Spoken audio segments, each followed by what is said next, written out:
Sa isang panahon bago pa man dumating ang kasaysayan, umiiral ang kaharian ang mga datu at ang lihim na mundo ang mga engkanto. Dalawang mundong magkalapit ngunit hindi nagtatagpo. Si Datu Makabilang, ang pinuno ng Hilaga matapang ngunit padalos-dalos.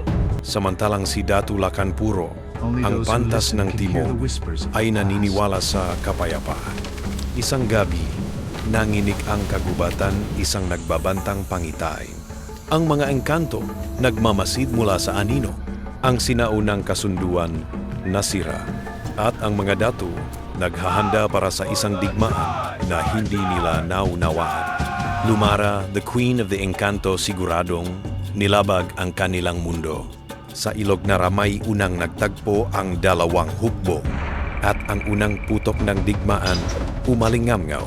Mismong kalikasan lumaban sa mga tao, si Makabilang pinuno ng dahas puno ng galit.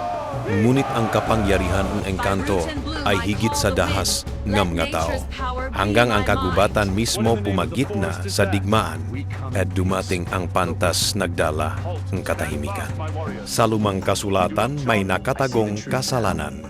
Isang ninuno ngang tao ang lumapastangan kinuha ang banal na puso ngang kagubatan.